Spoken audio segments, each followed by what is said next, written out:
Hey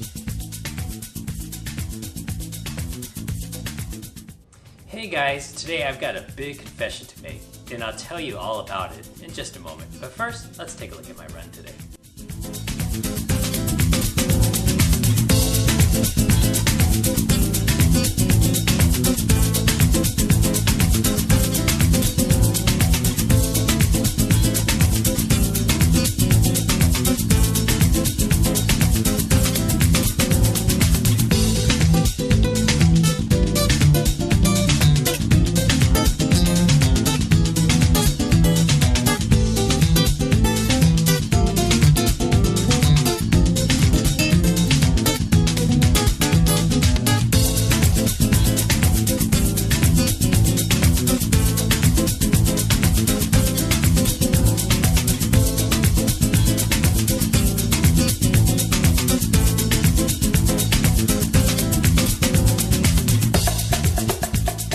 Welcome everyone to Running Otaku. I am the Running Otaku. Today is episode 10, Confessions.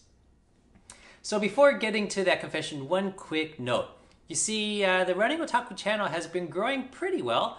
I'm adding 1 or 2 subscribers a day. We're up to over 125 now. So if you like what you see here, please subscribe and click the bell next to it so you'll be notified every time I post a new video.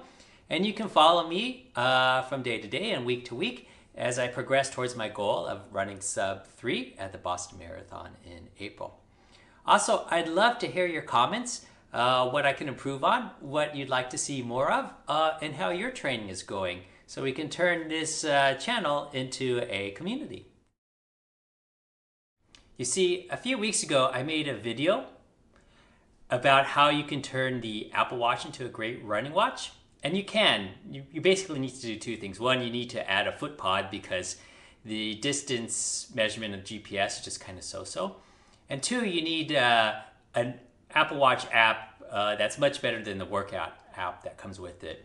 And my advice is to use the iSmoothRun app. And I have been doing that for a long time now. In fact, now that I'm using the Stride foot pod, I'm using the Stride app. Which isn't quite as good as iSmoothRun for certain things, but still that's what I'm using today. Anyways, so I've come up with a use case which is preventing me from using the Apple Watch and having me go back to my old standard Garmin 235. You see, the Apple Watch suffers from a couple of problems out of the box, one of which is taking lap splits. Normally, if you use the workout app, you have to double tap on the screen or swipe and hit a button, and neither of those is very practical when you're running, especially when you're running hard.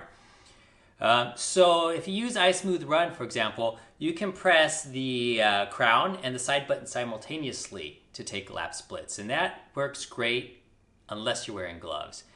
And I'm wearing gloves a lot right now. You see, Portland is not that cold. It's probably... Most of my runs now are about 40, 41 degrees, so that is about 4, maybe 5 degrees Celsius. So it's not that cold, but when you add rain and wind and age, it feels cold. So I put gloves on, and doing that simultaneous press with gloves is just a non-starter. The other issue I have too is that iSmoothRun does allow you to pre-program workouts, but it's not the world's best experience. I think the best of any app I've used in terms of creating kind of complex workouts with multiple repeats is actually the Garmin Connect app. It's really good. And so in those hard workouts where I've got a whole bunch of different intervals and I may need to stop in between intervals for whatever reason, I've chosen to go back to the Garmin 235 and it has not failed me. Sorry, Garmin. Sorry for leaving you. So all that said, I still use the Apple Watch on 5 out of my 7 runs a week. It's just those 2 where I have a lot of intervals and I want the workouts to be pre-programmed because I quickly forget what lap I'm on. And for those 2 runs of the week, I use the Garmin 235. For the other days of the week, it's still the Apple Watch. So a quick update on my training. I'm midway through another week. Still feel great. I've actually run probably 35 days in a row, which I've never done before. And I don't have any goals about running 50 days or 100 days or all year without missing.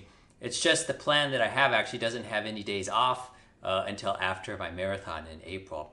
And I used to have to take days off because the fatigue would build up. And I think what was happening was I just ran my easy runs a little bit too hard. And that causes you to not be able to fully recover, and it catches up with you after a while. So what else is new? Let's see. This morning I signed up for a 15K, which is about 9.3 miles. I did so as part of the running team I'm on. There's a club here locally, and we do races about once a month.